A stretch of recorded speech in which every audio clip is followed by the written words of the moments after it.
Well, hello everybody, and welcome back to How Did We Get Here? Today we are going unscripted. We have no idea what we're going to talk about. Well, I guess we have a little bit of an idea, but we have no plans for this. Those of you who have been listening to the podcast, take a wild guess who is excited about this and who is nervous about being unscripted. Kelsey's over here shaking. I'm just kidding.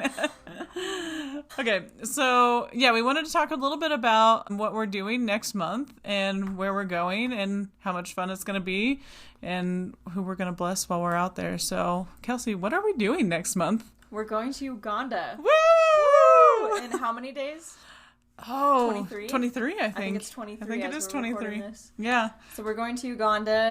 We'll be working with an organization called ROAN, which stands for Rural Orphans and Widows AIDS Network. And our friend, whose name is also Kelsey Hargadine, has been involved with this ministry for decades. And so we get to go see their, they have a clinic and a farm, and there's a village there. Mm-hmm. We'll know so much more about this in a month. We'll be like, oh, it will all come to life. Little people, you had no idea. But long story short, hopefully Kelsey Hargadine will share more about this soon on the podcast. But they have undergone a mining crisis where a mining company has found precious minerals under their soil and wants to mine the land. So hundreds of people are facing displacement and having to move as a result of this. So it's been a process of people fighting against having to move and working with lawyers and a whole legal process. Mm-hmm. But now they're at the point where it's looking like the whole ministry will have to move. And I guess partnering with the people there, the local people, and these widows and orphans to dream for their future, which they haven't really been able to do before to that extent. So do you want to share about the very exciting thing that we get to do? Yeah, I'm super excited about this, and actually I think my husband's a little bit jealous. So,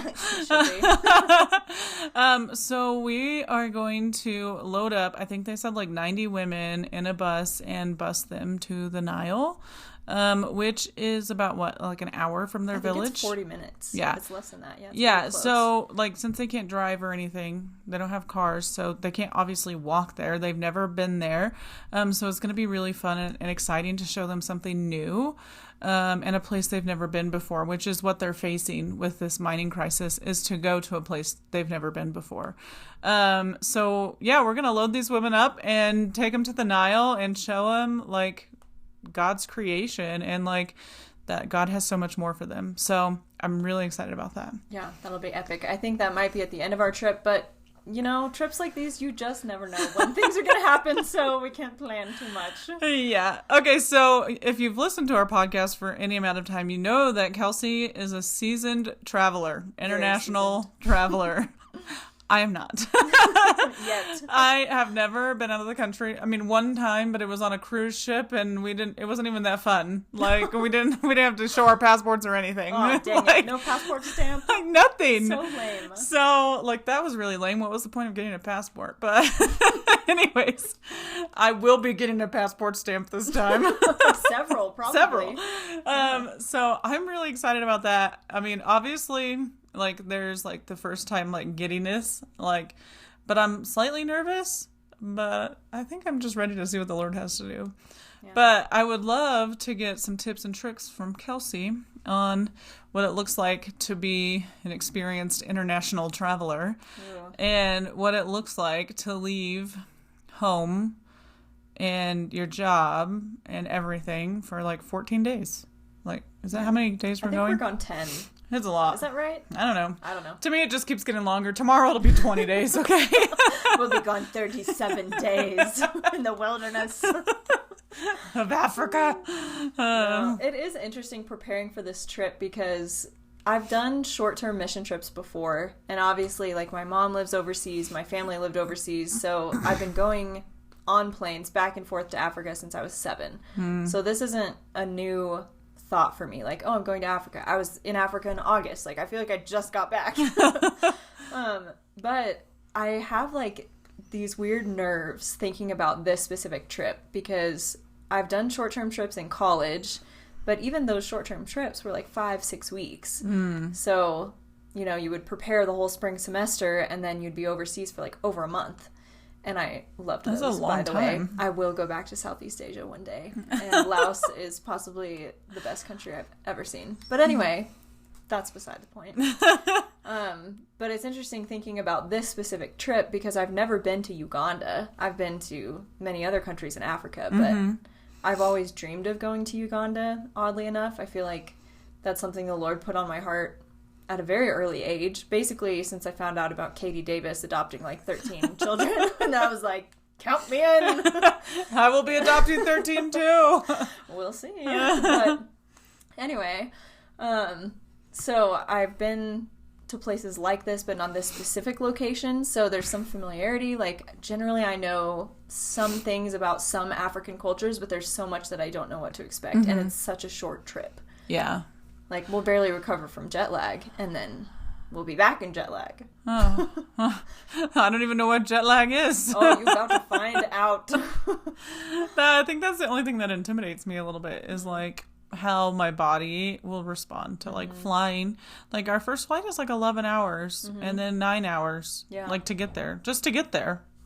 Yep. And then we have to fly back. With almost no layover time. Our layovers are so short, coming and going. Yeah, so... I don't know. I don't really know that I'm nervous for anything. I'm going to be honest. Like, I have no nerves. I'm just really excited. Yeah. And I feel like you have a great personality for this, too. Like, so go with the flow. Whatever happens, you'll just be along like being for the ride. Unscripted. Unscripted. And I think it'll just be fun. Like, I think that's why the group of us that are going will be really fun. Because Kelsey has been to this specific place many times. Right. Has a lot of experience with it. I've been overseas many times. I have a lot of experience with travel and airports and planes and everything. And different cultures. Yeah. And then I've got nothing. You're just so fun. I bring nothing. No, I'm just kidding. You bring the fun and the joy. So it's interesting because, like, as we're preparing for this, I think we both have, like, a little bit of the same question in the back of our head is, like, how is the Lord going to provide for us through this? Like, not that we're doing it for us. Obviously, we're going because we feel like the Lord told us we should go and we want to go and all these things. But we live in the world. And, do we? And you have to have, like, money and, like, you have to have a job and you have to have these things. And if you didn't know, Kelsey and I are both self-employed. So if we are not here, there's nothing happening. Yeah. So I wanted to know a little bit about how you're feeling about trusting the Lord to provide in this season while we're gone. Like, as a tutor or... whatever your long name for your job is. Tutor missionary. Yeah, there you go. Yeah. Like, how are you feeling about that?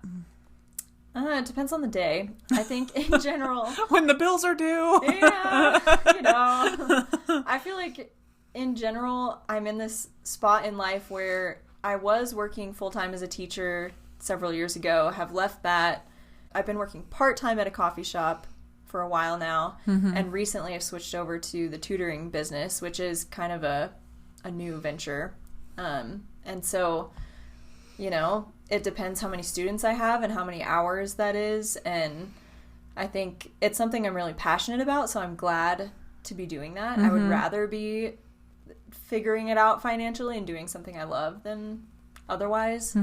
But I feel like I've come to this place recently where tutoring has slowed down a little bit. It hasn't gained speed like I thought it would. Like, I don't have as many students as I maybe expected. And I just feel like this pause in my spirit, like, just stop and wait and watch what the Lord is going to do. Yeah. Like, I forget what story it was in the Old Testament, but it was maybe part of some big battle. I'll have to go find this context later. But the verse that has always stood out to me is, we don't know what to do, but our eyes are on you, Lord. And that's kind of how I feel. It's not a super long trip, so I think, right, it'll all work out. You can recover. Yeah, I can recover financially, but it is, I feel like the practice of trust is the same, whether this trip was 10 days or 14 days or 37 days, being able to be in the same place of trust with the Lord for any of that. And if I come back and all the business stops, Right. Like, would I be able to trust the Lord then? Yeah, that's true. I feel like also, like, with the pause of things slowing down, like, I feel like he's making you available for this anyways. You know what I mean? You don't have to worry about students. Like, because they're going to be on Christmas break anyway. Yeah. So, Nice. I don't know. When you said something about the pause, it just made me think, like, that's because the Lord is making you available for what he has. And I think this will be pretty, like, the trip will be pretty great. I don't know. Yeah. I think it's, like, something that the Lord has been working with me for, like, ever. Like, forever. I think we've talked about it in women's group a couple times. Like, it's like an onion, and the layers just keep on unfolding, like the layers of trust. Like, so, okay, I trusted the Lord in this time frame with this, and he came through, like he always does. Yeah. And so we're going to unravel a new layer. And every time I think that I've got it, it is like something new. Yeah. And I'm like, oh my gosh, this is crazy. Yeah. Like, Braun went to Ecuador this summer, and wait, I don't have a full-time job. Like, my job is full-time, but it's not bringing in a lot of money. And so I just remember when Braun left, he was like, you know, I'm going to Ecuador or whatever. Not that he said, I'm going, and not like, I'm leaving. You have no opinion. Figure it out. But one of the things he told me was, like, very just bluntly, like, no, the Lord's going to take care of it. Like, here I am worrying about how we're going to pay our mortgage, how we're going to, like, buy food for our children, like, these things, just because that's my mind, you know? And he felt so strongly that he was supposed to go back to Ecuador. And he was just like, well, if the Lord wants me to go, he's going to take care of it. I'm like, okay, great. So now I have that practice where, like, this summer, the Lord did come through, like, in a really big way. Yeah. And so now I'm like, oh, I can do this too. Like, I've always wanted to go to Africa. I can make this work. So now I'm like, yeah, let's go. And it wasn't until, like, today or yesterday that I was like, I wonder if anybody's going to run the bakery for me while I'm gone. Like, how will this actually happen? Because I'm just like a child over here, like, yeah, let's go. Like, we're going to Disney World or something. Well, completely opposite.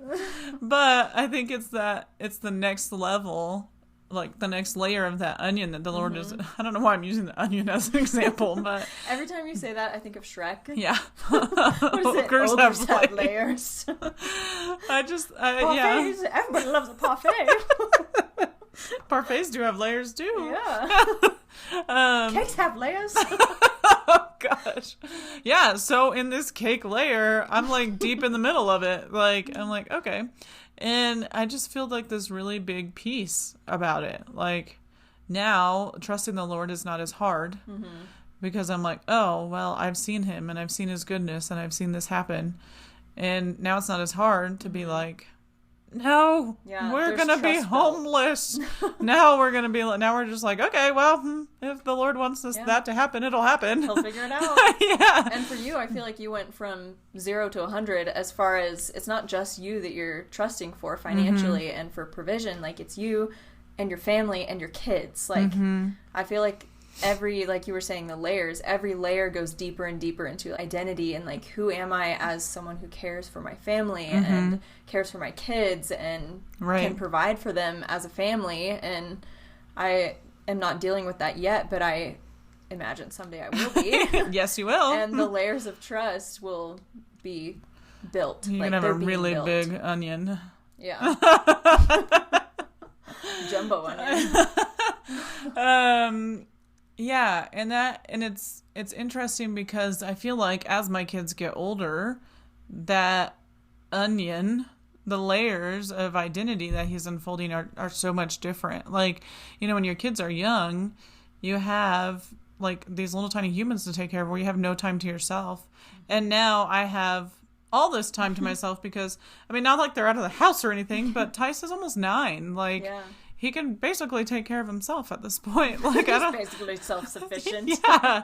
So it's like, it's fun to go through like parenting and the different stages and then to come back around and be like, oh no, like I can do this. Like I can go to Africa because that's what the Lord told me and I've wanted to do it forever, but my kids were young and I didn't want to leave them and like all these things.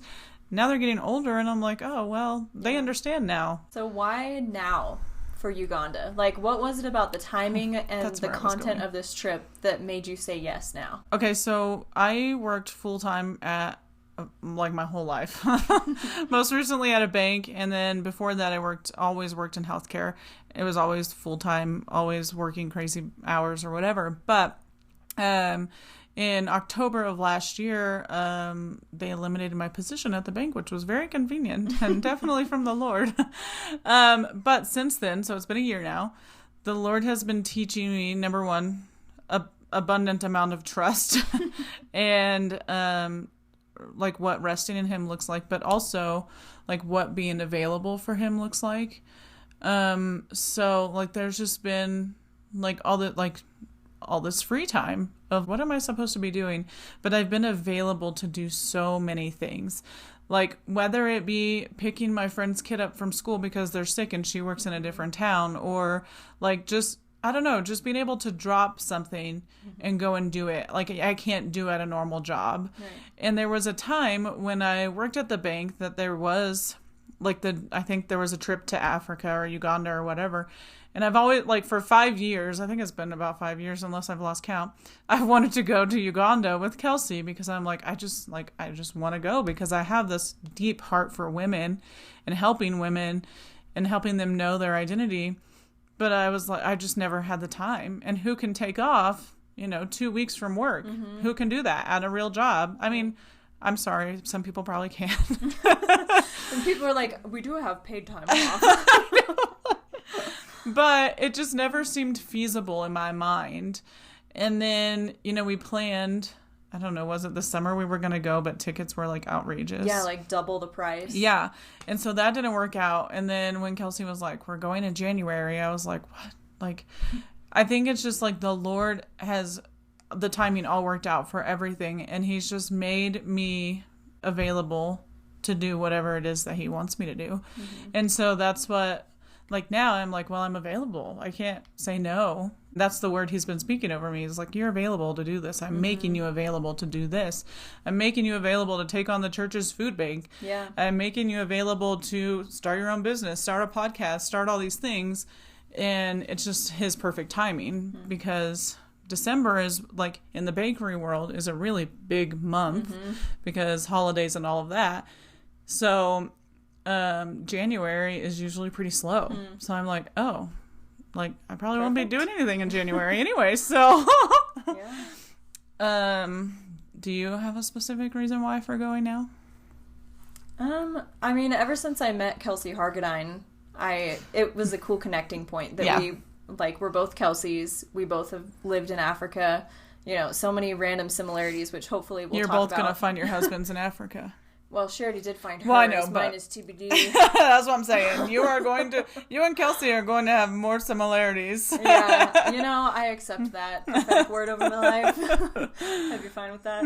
But I think ever since we met, I've just been thinking like, oh, how cool would it be to go to Africa together? And we both have kind of joked about that. Kind of like how the podcast was. We just joked about it for years, and then suddenly we're like, we're going. And then when the mining crisis started, and it was like, there's this possibility of working with the sponsorship team and seeing what's going on the ground and seeing their ministry as they've built it so far. I was like, yeah, I think this seems right. And I've always felt very connected to Uganda. Yeah. Can't explain why. There was a school in Uganda that I was maybe going to apply to teach right when I got out of college.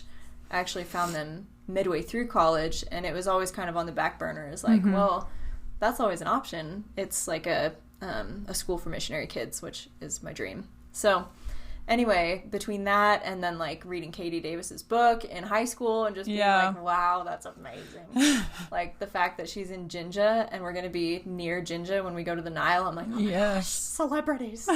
But anyway, yeah, I think God has always put this specific country on my heart for reasons that I don't understand yet. But we're gonna find And now's the time because you're at the perfect age to meet your husband there. Exactly. Lord, I see what you have done for others. Yes, Lord. Oh, man. What excites you the most? About the trip? Yeah. The first thing that comes to mind is just traveling with you and Kelsey. Like, this sounds so lame because it has nothing to do with actually Uganda, but like, the actual people. To be in the airport and on the plane with you guys, I think will be so fun. I always love that part of traveling. Yeah. It's always enjoyable for me. That was my next question. What's your favorite part of traveling? I'm, sick. But anyway, as far as being in Uganda, I think the thing I'm most excited for is just getting to see physically, like, be on the ground, be walking the roads, like, to see Rowan as it is now. Yeah. And kind of sense what God has been doing there. And then I'm very excited for the Nile, just personally because I've never been there, and that's epic. But also, like, to watch the response of these women who have grown up 40 minutes from this place and never seen it. Right. Like, I don't know, to learn to hope myself to that extent, and then, like, to help them learn to hope. Yeah. It's very exciting.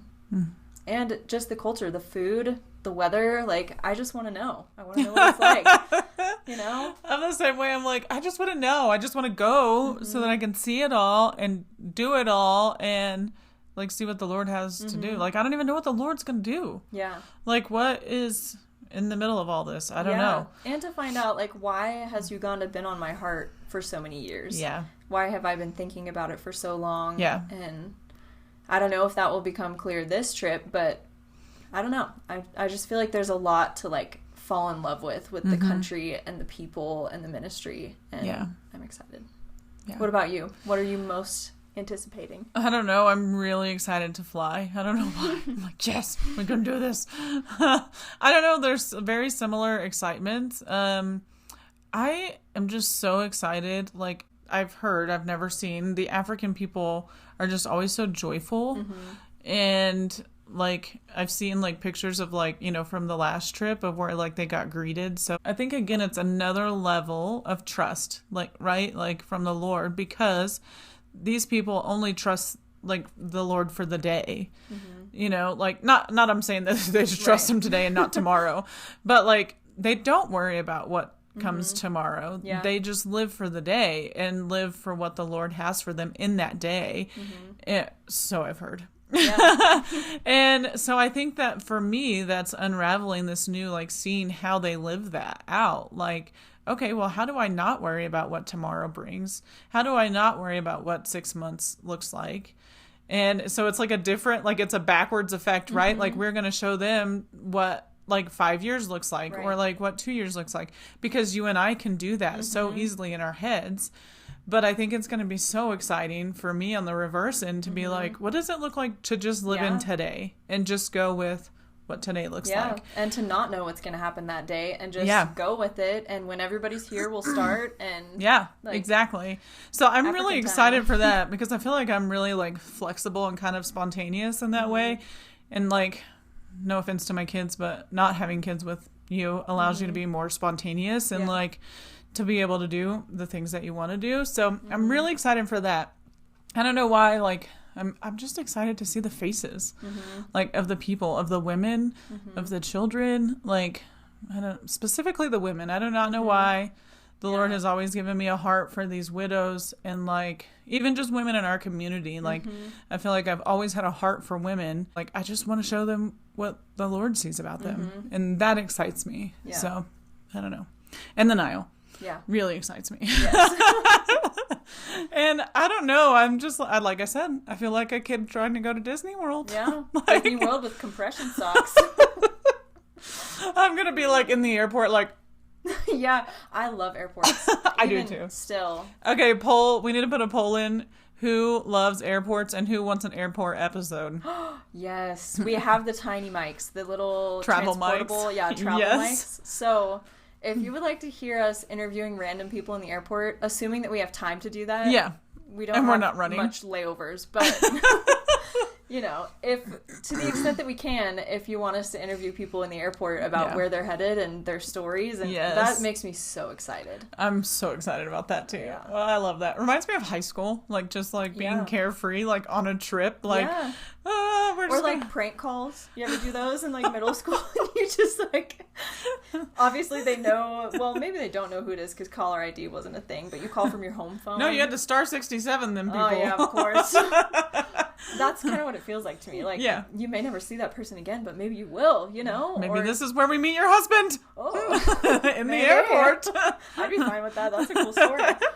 Or in the plane. Every time I'm on a plane, I think about that, to be honest. Okay, so what are your favorite travel hacks and snacks? Yes. Let's start with hacks. Do you have any travel hacks for me? Oh my gosh, I don't know. Comfy pants, shoes, running shoes. I don't know. Shoes that I never use when I get to the country, you know, things like that. I just like to haul around unnecessary things. We're going to need them at the airport. Yeah, true. I always wear a pair of shoes that I can easily take off and put on for going through security. So I love my Chacos. I've had them for years. They have been great. It's going to be snowing here when we leave in Chacos. You can wear some socks with those things and they're good to go. As, you know, some children in our community would say, speed mode.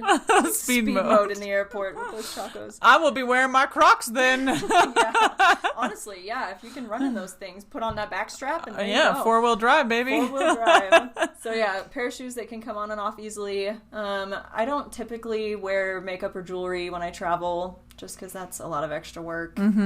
I wear comfy clothes, and I usually bring at least one change of clothes because, especially on these back-to-back flights where you just feel like the grossest version of yourself by the end, like to be able to change your clothes, or even if you're getting on a night flight, to change into quote-unquote pajamas in the flight, like just go to the bathroom and change while you're already flying. It just helps your body know we're transitioning into sleep time, you know? Yeah. So sticking PM. with the nighttime routine. Yeah. Tylenol PM. I did that on my recent trip to Zambia, and it was great. I slept for like 7 hours straight. Oh, wow. Yeah, dude. So, as you know, I love routines. Yes. Would you like me to walk you through? I get on the plane. Maybe I greet the person next to me if I don't know them. Talk to them a little bit. I take out everything I will need for the flight. Gum, glasses, Tylenol PM, Kindle, headphones, everything, and I put it in that little seat back pocket. Oh, yeah. Already, so I don't have to be digging in my backpack when the time comes. I just like to get it all out and ready for me. And then, usually, I will listen to music as we're taking off, or maybe watch a movie, and then after I have watched my movie or whatever, I'll usually go change or somehow get ready for bed. Oh, no, wait, we eat first. Eat the meal. And then go change. See, you would know this because I wouldn't know that you get a meal on an airplane. Yeah, the weirdest thing about airplane meals is they be trying to feed you stuff you don't want to have at like 3 a.m. Like to your body, it feels like 3 a.m. They're like, chicken or beef? And you're like, neither. You ever heard of a pancake? And sometimes you don't know what the food is either. Like it gives these names, these titles for it, and you're just like, taking a guess, or like looking down the row, you're like, who's gotten theirs already? Does it look gross or good? These are good things to know. Yeah, exactly. Yeah, and then sleep or watch movies or read. It's just... What does your morning routine look like on the plane? Because it's going to be morning. Yeah, it's going to be morning. Well, if it's actually morning, like getting light in the quote-unquote morning of the flight, then... they're going to open those blinds so aggressively. You're going to see the sun streaming in. It's going to hit your face. You're like, close your window shades. But usually they wake you up with a breakfast of some kind. Chicken or beef, you know, maybe a fish option in there. Yeah, you just eat and then probably brush your teeth again.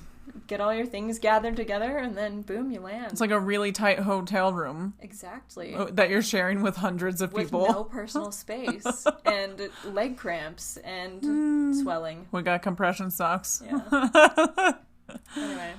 That's my tangent about planes. Oh yeah, we were talking about travel hacks. Do you eat anything on the plane? Like, okay, so some people say they just avoid the airport food altogether because they don't know how it's going to treat their stomach. Yeah, I will say airplane bread does, maybe it's the altitude, maybe, I don't know, something about eating the little roll that they give you on the airplane, it does make me feel weird and bloated. But I think just, you're going to be weird and bloated, okay, on the plane and in the airport. You're going to feel like a shell of a human. You're going to feel like the grossest thing to ever walk the earth, and it's part of the experience. You know? So I eat the airplane food. often it's bad, but I think we're flying Turkish. I think this would be good food. Yeah. Do you bring snacks with you? I do. I usually bring some kind of fruit alternative. Like, you have those fruit strips. That's really good. Or dried fruit. Like, sometimes you just want something fresh and not, like, microwaved and, like, frozen. And I'll bring sour candy, too, just because who doesn't want Sour Patch Kids on an airplane? Exactly. No one wants chocolate on an airplane. Oh, I want I'm just kidding. Sometimes they give you that little chocolate mousse cup. Oh. Good stuff. See, you've obviously flown on so many international flights. Yeah. But yeah, I bring snacks. I can count the amount of times that I've flown on one hand. How many? Show me the fingers. 3. Nice. 3 times. Well, it's about to be a lot more than that. Like, with the amount of flights we're going on each way. So, anyway, I usually bring granola bars, too, because sometimes, especially with a short layover, you might be running through the airport. Chances are you won't have time. We need coffee. Oh, gosh. See, we're going to be drinking airplane coffee. People say don't drink the airplane coffee because they never clean the pots or they never clean the whatever. I do not care. If the sun is rising and I'm about to arrive at my destination, and I know there ain't gonna be no coffee in this airport, or I don't have any time to get any, I will be drinking the airplane coffee. It's like a hotel coffee pot. Do you think they clean those out? Probably not. Probably not. It's the things you don't think about unless someone says it to you. Yeah, I won't be thinking about that. I will be drinking the coffee as well. But every time I have my coffee with my 2 creams, 2 sugars, I think about the lady next to me on a flight who asked for 7 creams and 7 sugars. I'll be drinking mine black. Like, at least I'm not like that. So my goal in life is to be less high maintenance than that lady. Oh, gosh. Do you have a favorite travel bag? Is there one that you always take with you? Well, my new checked bag is one of those, you know, where all 4 wheels, it can roll upright. Do you know what I'm talking about? So you don't have to, like, lean it to roll it. Yep. I love it. And the wheels are so smooth. It's beautiful. So that's my favorite checked bag.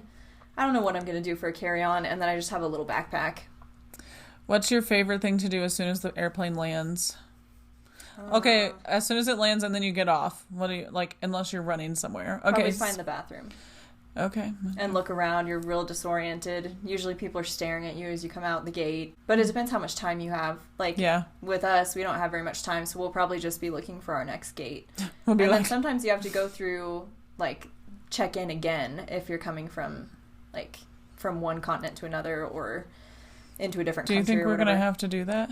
I don't know. We'll see. Because our signs. 2 hours are going to be eaten up if we have to do that. Yeah, and our 1 hour on the way back. That's going to be fun. Then you just hang around. Water. What do you do about water? Usually I bring my water bottle, but I think this is the first trip that I'm not bringing my beloved Owala, like, reusable water bottle. I think I'm just going to take a plastic one.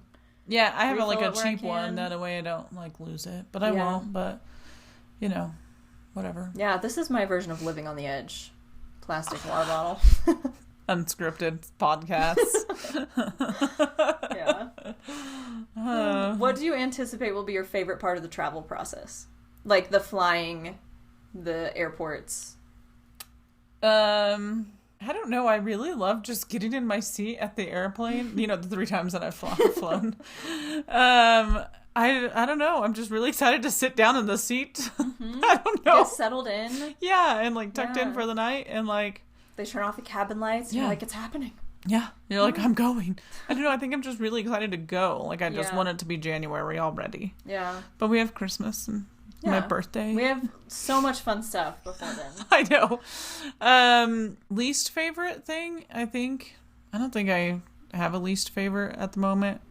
I'll have one when we get back. Don't worry. Yeah, we'll check in about a month. Part 2 of this What's episode. Your least favorite part of traveling?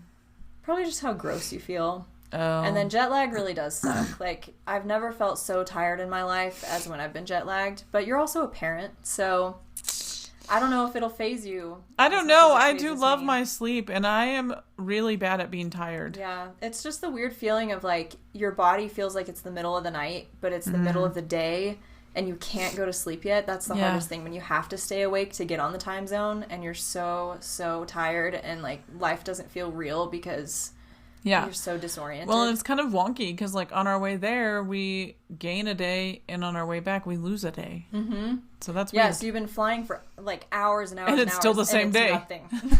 Just gone. That's weird. Into the void. I think my boys are most excited that they're going to have pizza every night, apparently. Oh, my gosh. I'm just kidding. They probably are. Mac and cheese, pizza. Yeah, that's really going to happen. Yeah, exactly. It'll be a fun boys' time. Do you love packing? I don't. Why? I usually put it off as long as possible. You don't like looking through all the stuff that you have and being like, oh, I'm so prepared? Maybe like 2 days before, yeah. I'm a list person, so I love when I can just go through my list and check it all off. So that brings me so much joy. Yeah. So we were talking about things that bring us joy yesterday at women's group, and I should have been like checking off items on a list because that's my favorite part. Wow, that's so exciting. Maybe we need to like pack together so I feel more inspired. But I feel like that's one of those things because I have done similar trips to this and similar journeys to this so many times. I'm like, I kind of know what I bring. Like, Kelsey's like, I've been here, done that. Why are you so excited? Check in with me in like a week and a half and we'll see how I feel. I mean, this is literally all I can think about. I prefer to wait until I feel like mentally I'm not in that headspace, and I have to be in that headspace to think about what to bring. But what is that headspace? Yeah. That's my struggle. Do you want me to share mine with you? Yeah. I do. Please. Because I could start packing today. Yeah. Are you someone who would rather sleep during travel? Okay, even a car trip. Or are you all about the scenery? Like you just want to look around? I'm all about the scenery. In the airport, in the plane. I mean, it goes to show this recent trip was the first one I ever, like, took medicine to sleep on a plane. Oh. I want to be in that space so much. Like, I want to be so present. I want to be present in the airport. Right. I want to be present on the plane. I just love it so much. This is why I don't want to take Tylenol PM. Because I will be a zombie. So, like, road trips, I always drive because I always get car sick. Yeah. But if I'm not driving, I have to go to sleep because I will get sick. So that's a bummer. The good news is I never get sick on planes. Well, okay. I never get sick from motion on planes. I've been sick from some chicken, but we won't go into that. But yeah, so that's good news for you, hopefully. I never get motion sick on a plane. I only do when we take off. Yeah. Yeah, that was about it. And I love turbulence. That's strange. Well, that brings me a lot of anxiety. Why would you pay so much money to go to Disneyland when you could just ride turbulence on a plane? Because I don't want to go ride roller coasters. But I guess technically you did pay a lot of money for the plane ticket, so... Anyways. Okay, well, next week we will hopefully have Kelsey on and we'll talk about a little bit more about Rowan and what that looks like, and we're just really excited to go to Africa. At least I am. Yeah, Kelsey can correct anything we got wrong on our description of Rowan, and you'll hear much more about the ministry and her involvement in it. In the show notes, I'll put a link to Rowan's website, and you can check out their ministry. And Perfect. They have a Christmas campaign going on right now called Preparing for Her Promised Land, and we will be on the ground for that. Yes, so, we also have some exciting things we'd like to take with us too. So if you love a good Amazon wish list, reach out to us and we can send you the link to that too. There's like crayons and markers and fun things for the kids. So that's awesome. Sweet. Bye guys. Bye.